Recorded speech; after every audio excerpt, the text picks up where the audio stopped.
This is Allison Castro, and this is my final exam essay for History 498 on the history of the Silk Roads.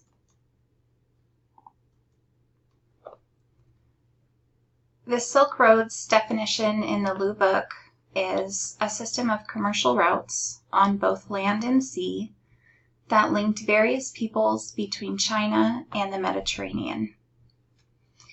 In this presentation, I will focus on four periods of the Silk Road's history. Period 1, before 300 BCE, period 2, 300 BCE to 600 CE, period 3, 600 to 1200 CE, and period 4, 1200 to 1400 CE. The first period before 300 BCE was where it was ruled by the Han Dynasty in China. The Han Dynasty in China established the eastern side of the Silk Road with Seri culture, which means that's the definition of how silk is formed, and that process began around 2000 BCE, and that was a defining moment in Silk Road history. So they established the eastern side of the Silk Road with their dominance in the production of silk. They also built the Great Wall of China in order to separate the Han and Xiongnu empires.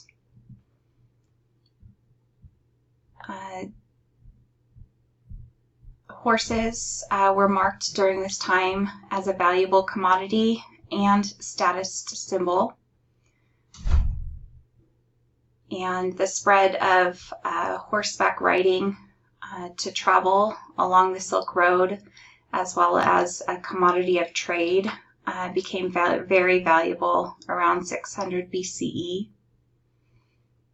The stories in the Lu Book of Zhang Chang and his trek between the Xiongnu and the Weijia were documented as the value of horses rose through this area.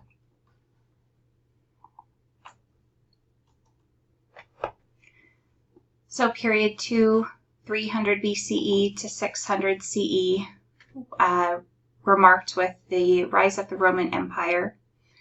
The rise of the Roman Empire, they had the westernmost market for China silk. Alexander the Great with the Roman Empire, he dominated that area around the 4th century BCE. He established Greek authority into the coast of India, where he spread Greek-speaking city-states who participated in the silk trade, which resulted in more trade goods from the east through the new empires into the west, which grew the Silk Road trade into the west. Also during this time period, the discovery of the monsoon winds through the mid-ocean trade routes, which were first reported by Exodus and Hippolytus. The Romans, via mid-ocean trade routes, imported silk, gemstones, spices from India in exchange for glassware, gold, and silver. Also during this time, the spread of Buddhism rose across the Silk Road. Ideas and religious goods spread throughout the Silk Road. Buddhism and monasteries supported merchants in their travels with prayer for their safety, as well as hospitality offered by monasteries along the Silk Roads. And monasteries dominated the region of Central Asia along the Silk Roads during this time period. And this is a photo of Alexander the Great on horseback. So the third period, 600 to 1200 CE, is marked with the Byzantine Empire, who did have a monopoly on the production of silk. They figured out how to produce it. They identified a way to produce purple silk, which is seen in this photo here.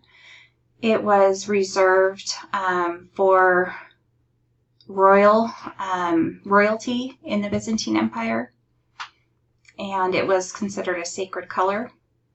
And that was the production, or that was initiated sumptuary laws, which really determined who could wear what, and status symbols throughout that area.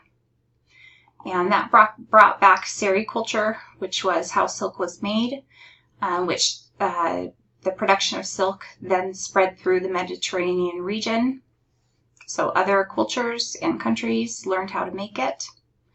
That created a transcultural exchange where it increased the demand of silk and increased the silk trade.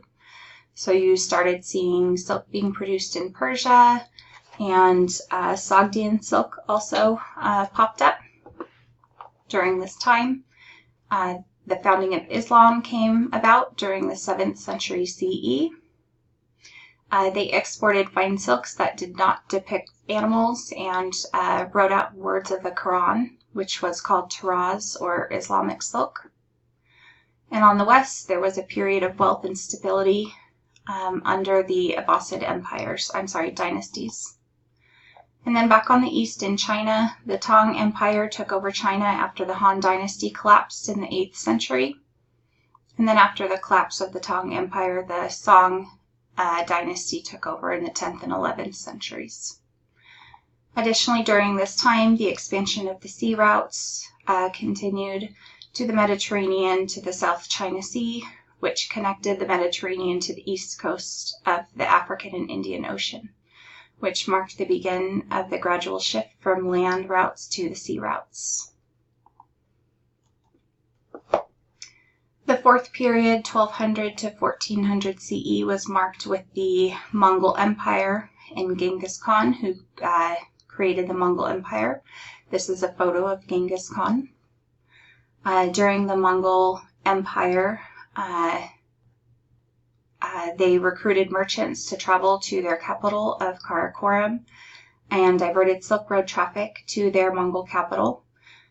They used a lot of their wealth to build that city up because they needed to import goods and craftsmen to supply that city. During the time of the Mongol rule, they increased commerce and trade and wealth along the Silk Road and made it safer and easier to travel, as well as encouraged merchants to trade and travel across the Silk Road. The decline of the Silk Road was also marked towards the end of this time period as the shift of trade goods moved to the sea trade. Part of the reasons for trade goods moving to the sea was that items that were being transported were best transported over sea, such as porcelain and bulk goods like tea. And another reason that trade moved towards sea routes was because of the Black Plague, where cities walled themselves off and really shut down land commerce because people were fearful of plague. So that marked the decline of the Mongol Empire as well as the Silk Road decline. So these are the sources that I used for this presentation, and that's all I have for you. Thank you so much.